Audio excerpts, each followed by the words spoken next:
Tennis, a game in which the brain has to perform thousands of calculations per second to tell the body what to do when that ball crosses the net.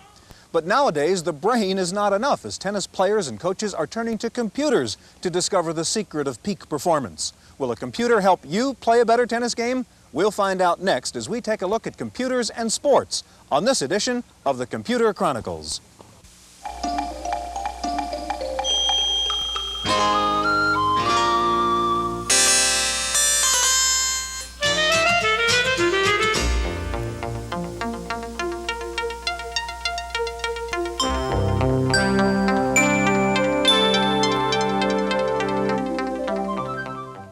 The Computer Chronicles is brought to you in part by McGraw-Hill, publishers of Popular Computing, the magazine that gives readers an understanding of the technology and applications of microcomputers and software in office, home, and classroom.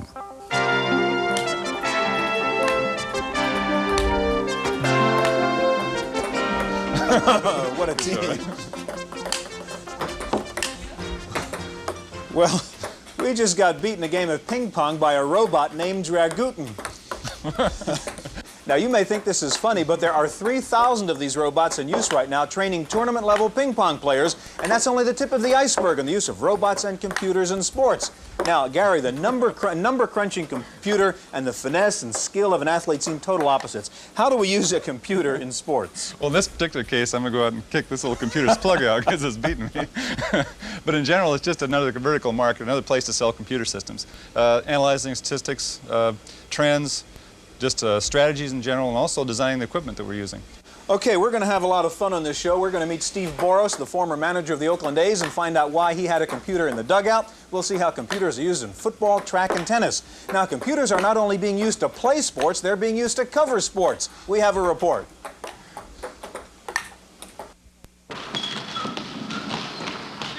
Hovering above stadiums and playing fields like a giant hummingbird, a new computer-controlled camera called SkyCam is transforming the art of televised sports.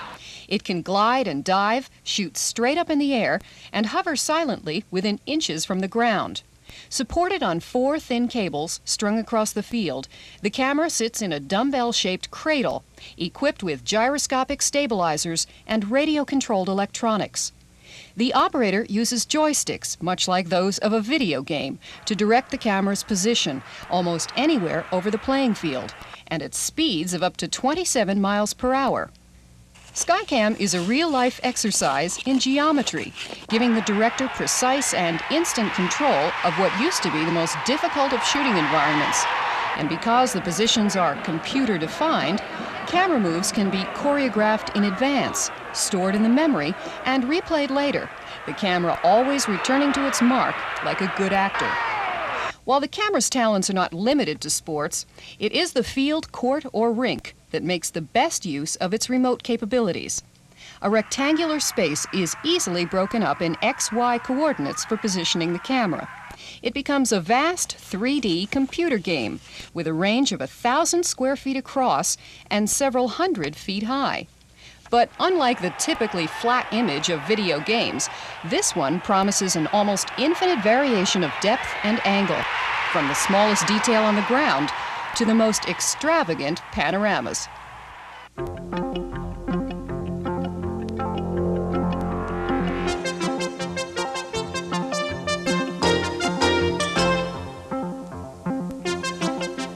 Joining us now is Billy Hicks. Billy's with Quantel, and Quantel makes a computer sports system called SportsPack. And next to Billy is Steve Boros, former manager of the Oakland A's and currently in charge of minor league instruction for the San Diego Padres. Gary? Steve, I understand that in the past you've gathered statistics about games to help you, your strategies and so forth, done this manually, and then you've gone on and automated some of these processes. What do you do? How do you use these numbers, and what do you do? Well, initially, with the A's, what we try to do is keep track of the matchups, our hitters versus the opposing pitchers and vice versa. The classic example I use is a situation in Detroit when I was thinking about pushing Dwayne Murphy down the lineup. He's our team captain and hitting fourth and struggling. And I noticed, according to the matchups, that he was something like 8 for 16 against Dan Petrie, the Tiger pitcher. And rather than take him out of the fourth spot, I left him in the fourth spot. And in the seventh inning, he hit a grand slam home run, which basically won the ball game for us. So it's that kind of information that can help a manager make intelligent decisions. Now, have you written some programs yourself or worked with some people now to automate a lot of these processes? Well, now that I'm going on with San Diego, I'm going to encourage the Padres to use the computer to keep information basically on scouting reports of our minor league players and minor league prospects that we'll see with other ball clubs.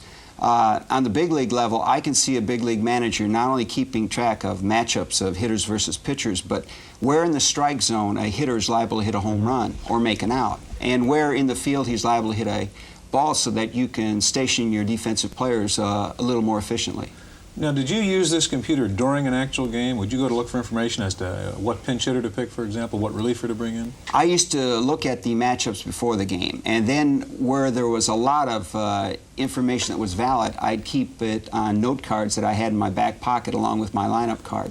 Actually, you can't use the computer and have a monitor in the dugout. It's illegal? Well, what they're afraid of is that you're stealing the signs from the catcher and getting an idea of what pitch is coming. So that's why baseball does not allow a TV monitor in the dugout. Now, what does management and ownership think about your use of computers, by managers and coaches? They're a little bit resistant. The A's management is a little more progressive, and there are some young owners in baseball who are turning to the computer, Turner, Steinbrenner, the White Sox. But there are a lot of people in baseball who are very conservative and very resistant to any new idea like the computer. What would you get into situations, Steve, where your kind of gut instinct says, do it this way, and you pull it up on the computer and it says, do it that way, and what do you do then? I always go with my instinct. Most of all, a big league manager has to be a master psychologist, and sometimes you have to take the computer data and throw it out the window, because what you're going to do if you utilize that information is bad psychology, and you may destroy the confidence of the player. Billy, now let's turn to your SportsPack system, and you have something that can be used in football, is that right? Yes. How would a football coach use SportsPack? Football coach will really use it in 2 to 3 different ways. The most interesting way is what we call scouting reports, tendency reporting, game analysis, both on yourselves, on your opponents. What it really breaks down to, you want to know what that coach is going to do. If it's 3rd down, 2 to go, he's between the 40-yard line and the 50-yard line. You want to know what the tendencies are. Is he going to run to the right, run to the left? Does he normally throw a pass? They're breaking down film from previous games on these opponents, entering that information in the computer and trying to get a handle on what he just may be doing. Can the computer system actually be used during the game? No, it can't, or at least in the NFL. The NFL says no. It's used for preparation. So there's the feeling maybe that takes a little bit of the sport out of the sport, I guess. Right, and they're working towards it. For instance, you can have computers in the press box for statistics during the game, but nothing that can be communicated down to the field.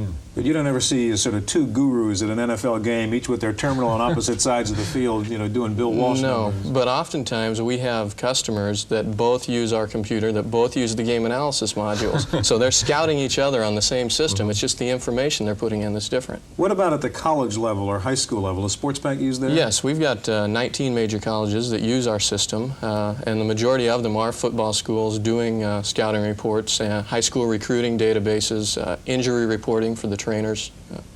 Now, does your system also get used besides just those tendencies you talked about in training, in nutrition, and those kinds of aspects of athletics? SportsPack is pervasive throughout the athletic department or the sports organization. We usually break it down into 3 areas, what we call the sports modules, the ticket modules, and the accounting modules. So the front office is using it, the ticket people are using it, and the coaches, the personnel people, and the trainers all have modules. So this is all done on a larger computer system with a telephone connection and so forth? Yeah, it's a mini computer. Quantel makes minis in 3 different sizes.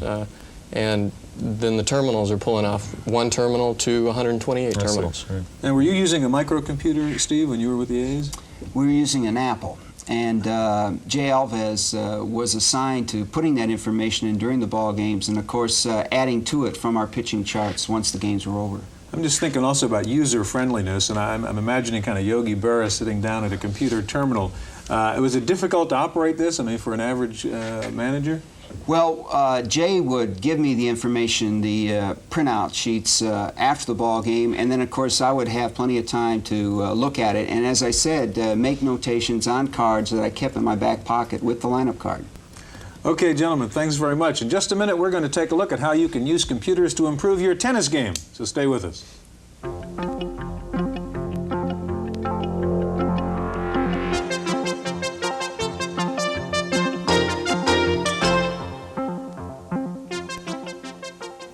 With us now is Rich Anderson. Rich has been called by some one of the most successful, or the most successful, I guess, junior college tennis coaches in the country. He also happens to be an instructor in computer science, which probably doesn't hurt. And sitting next to Rich is Bruce Brown. Bruce runs a system called CompuTennis for Stanford University's tennis team. Gary, you play much tennis? I think I've got to say my programming is a lot better than my tennis game. Okay, I'll play you then. Okay.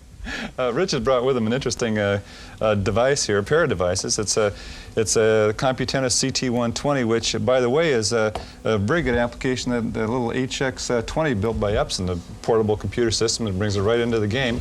And this is cabled up to a compact. Rich, what is this contraption doing? Well, this is a computer-age solution to a problem that we've had as tennis coaches for a long time, and that's keeping accurate data and statistics on what's happening in a tennis match.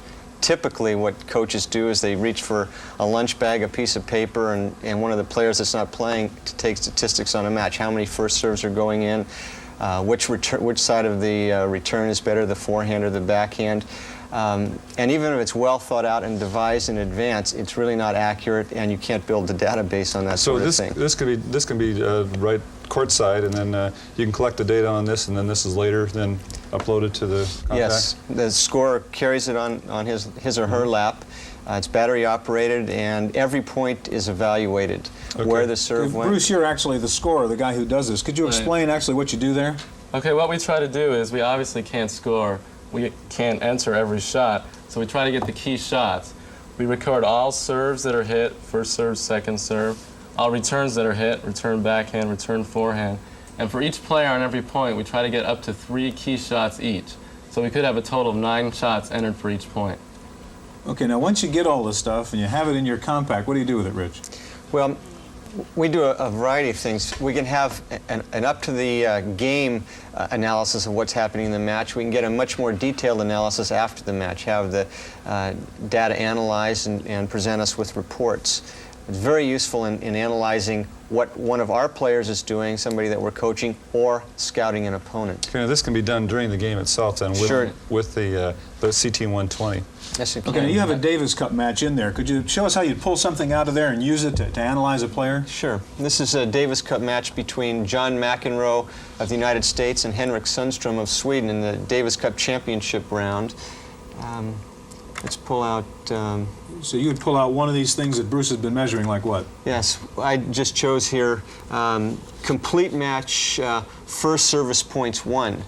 And a player like John McEnroe, who lives and dies with his serve, it turns out in this match had a bad serving day and lost the match to Henrik Sundström, which by all tennis analysts is a big, big upset. And the statistic we see right away is the percentage of points won, which is far below his average. So you could go back in there after a game and kind of figure out what a player like McEnroe did wrong and say, John, here's where you were weak, work on this, or whatever, if you would dare say that to John. Bruce, if you were, let's say, using the CT120 there at courtside, what would you tell a player? I mean, what would the analysis be? Well, a lot of times the coach will call up during the match and ask for these statistics. We can recall them right up to the last point played and say, hey, is the opponent, making more errors off the forehand or backhand? Which side should he serve to? Is he being more effective going up to net?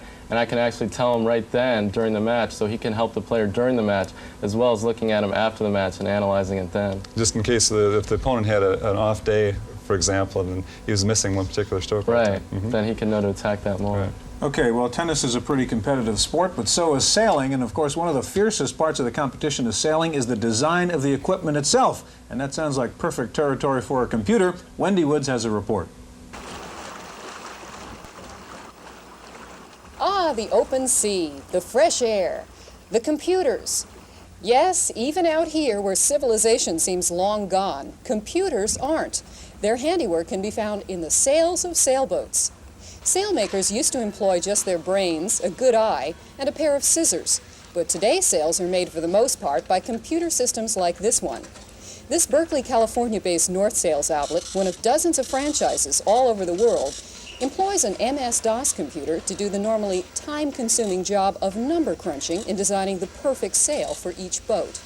A second computer receives the information and then communicates it to an industrial XY plotter. It then marks and cuts the plastic sails apart. It's easy to get hung up in the numbers of making sails, and if you can deal with the broad concepts and let the computer itself do the number crunching, it's a lot easier, and you can deal with the important things. Things like determining the stretch, shape, and strength of the sails are still left to the human experts. Plus, people still have to sew the sail together. However, the computer does reduce the labor cost and the tedium, which should also eventually reduce prices to those of us who buy this product.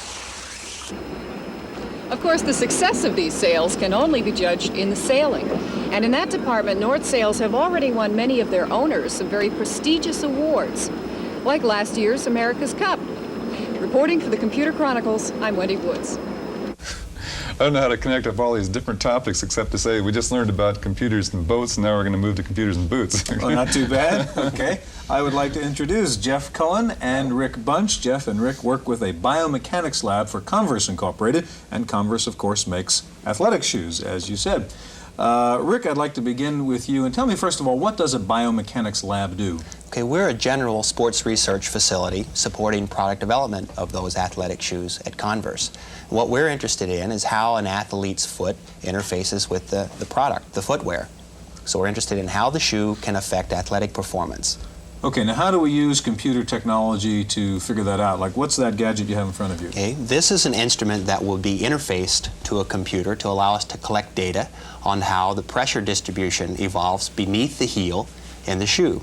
So we're planning to put this in the heel of a shoe and measure discretely the loads at each of these elements. There are 24 on this small prototype, and we have a larger 128 element prototype that we'll be looking at some output, some pressure output from. Rick, would this be something that eventually would make it into a store so you could find the right kind of shoe based on your foot? It could easily be used as a shoe selection device to help custom tune, if you will, how much cushioning in the rear part or forepart of a shoe a particular athlete needs. We could take our traveling demo, a show on the road, go into, say, a retailer, and then the consumer could try on the different pieces of shoes and see how they affect his or her pressure patterns. Now you have a computer system here hooked up, obviously, to do some of this analysis. And, where would we start taking a demo of that? Yeah, Jeff, show us what we would get from the input that the heel would give landing on that. This is we'll bring up a picture of the mat, the 128 element mat, not the 24 element mat.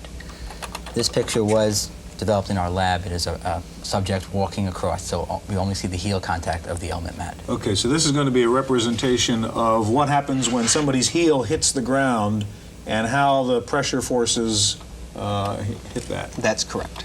Okay, and the computer's kind of putting together that Crunching the numbers right now. Very complicated picture right now. This person would be walking from left to right on this screen. So you're seeing a very early time slice, if you will, of when the person's heel comes in contact with the ground. The toes are still in the air.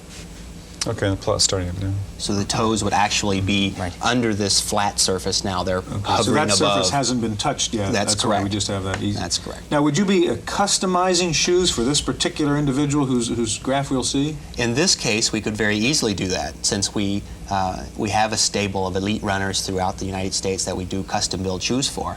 For the product development stages, what we would do is take data on quite a quantity of athletes and try to get average profiles to build production levels of cushioning into different models of shoes. So we have kind of more cushioning in one than another if it's appropriate. And Rick, in this graph now, the hills represent the higher pressure areas. Right. The displacement from the surface of the grid represents how much force is applied, and every intersection is a load sensor. So the load on each element is the displacement away from that grid surface. Okay, now you have another device you can use here in which you study what you call pronation. And maybe, Jeff, you could get that rolling while Rick can tell us what pronation is. Along with cushioning in the shoe, another very important functional parameter is what's called rear foot control.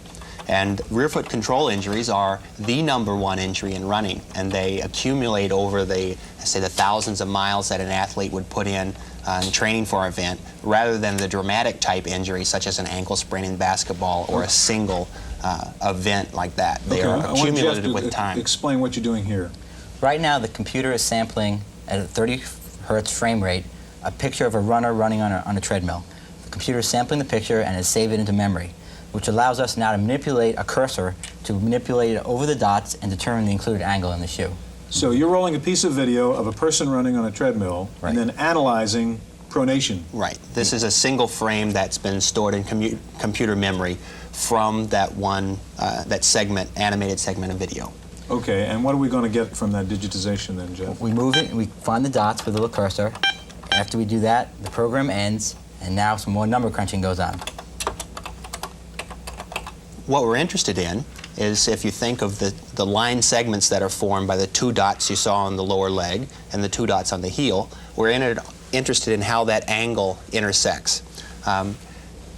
Problem runners who experience very excessive amounts of rear foot control may have angles up to 17 to 20 degrees. That would be excessive. And they would have to look for a shoe that has a maximum level of support. A normal range of motion may be more like 7 to 9 degrees. So we'll see what this athlete, where they fall within that range. Okay, and Jeff, what are we seeing now? This is a graphic illustration of what that runner had. In his particular case, he had a pronation angle of 12.3 degrees, Okay. which is a little bit excessive. And that was the angle again between what and what? The angle between here and here, pronation angle. What we may prescribe for that particular patient or subject is a shoe that has maybe a moderate level of support. So we have high cushioning shoes, moderate support shoes, and maximum support shoes. Now, this is a technique that you've been using on a regular basis now. It's actually in practice. at this Yes, point. the standard technique of measuring this is with 16mm film, and it's a very tedious, labor-intensive method to get the data out. We've come on the using computer and video technique to help us speed along things so we can give on-site results back to an athlete, which they find very helpful. Okay, gentlemen, thank you very much. There are some people who think that computers don't really belong in sports, that it's kind of dehumanizing, and our commentator Paul Schindler is one of those people. Boy, I never even saw the ball. Well, that's how it is when you get into sports with computers. Now, I'm sure a lot of you already know that both the Miami Dolphins and the San Francisco 49ers used computers to help them get ready for the Super Bowl. And Peter Ueberroth, the Olympic czar, could teach us all a few things about the use of computers in both sports organization and training. I wonder what he's got in store for professional baseball. Anyway, we all know the role of computers in sports does not yet include participation. But that's not what worries me. I just want to sound a somewhat Luddite note of caution. We need to be careful that human beings do not become computer-driven animals. Computers tell us what to do entirely too much of the time. Sports are supposed to be a refuge from that kind of daily reality. Now, I know sports haven't been pure since the Chicago Black Sox through the 1906 World Series. It isn't even called the toy department of the newspaper anymore. But let's take a stand right here. Computers out of sports. Athletics for the people. That's my opinion. I'm Paul Schindler.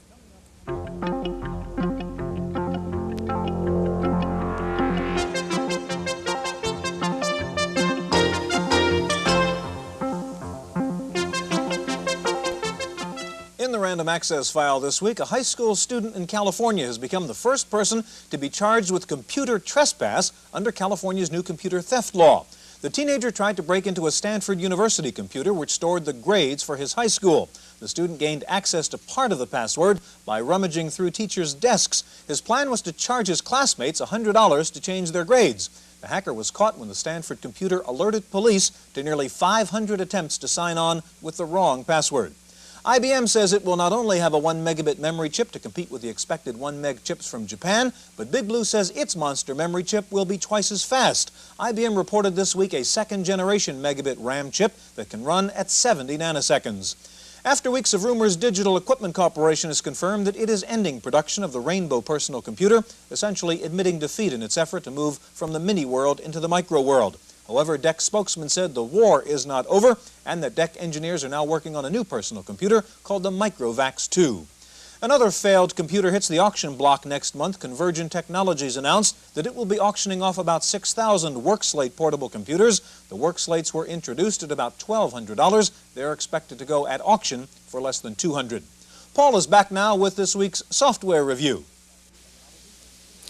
Sorry, I was just trying to figure out when to schedule more software reviews. You know, if you're busy like me, every form of time management is to be treasured and you need all the help you can get. Well, there's a new form of help available called ExecuTime. Now, sure, you've heard it all before. Calendar programs are a dime a dozen. Well, not exactly a dime, but cheap and dirty and not too functional. But ExecuTime is different. I'd buy it just because it can handle multiple calendars in the same program. In these days of shared secretaries, wouldn't you like to have a program that one secretary could use to schedule 3 people? Now, let's have a look at the screen here. In seconds, you can get a quick snapshot of your time commitment for an entire week. Since a personal computer won't fit in your pocket, you can print this out. ExecuTime also handles dateless items on your to-do list and even sorts them in priority order. Now, ExecuTime is not overwhelmingly wonderful. It's just good software that does the job for $50 from Advanced Productivity Software in Fullerton, California. For Random Access, I'm Paul Schindler. Not enough desk space to shove your mouse around on? No problem. A company called Versatron is coming out with something called the Foot Mouse, a mouse you operate on the floor with your feet. It's reportedly easy to use and saves you the hassle of having to move your hands up and back from the mouse to the keyboard. Another new product for the Macintosh is FileVision. It is essentially a visual database program that lets you store and retrieve information by referencing pictures rather than words or numbers. Potential users could be designers, architects, or engineers. FileVision is not a full-fledged CAD system. If you think answering machines are kind of primitive and you would like to invest about $1,000 in your IBM PC, you might be interested in a new IBM add-on called Watson. It's a combination hardware-software package that turns your PC into a sophisticated answering machine using digitized speech. Basically, the PC can be programmed to contain a number of separate messages for a variety of potential callers. The callers each have assigned to them a unique code number, and by punching in the code number on a touch-tone phone, they can summon up a particular message left just for them. The Watson device also stores phone messages from callers on disk in digitized form. Watch out for a new beauty computer called Elizabeth from cosmetic maker Elizabeth Arden. This computer captures a still frame photo of a woman. It analyzes the skin tones, then allows the operator to apply various cosmetics to the subject's face electronically with a kind of paint box. Once the subject likes the way she looks on the CRT, she hits enter, and out pops a printout with all the makeup she should buy. Finally, I don't know whether it's the airline business which is bad or the computer business which is bad, but Computerland stores are advertising a free round trip on Eastern Airlines if you buy a computer system from Computerland. It sure beats Flight Simulator. That's it for this week's Computer Chronicles. We'll see you next time.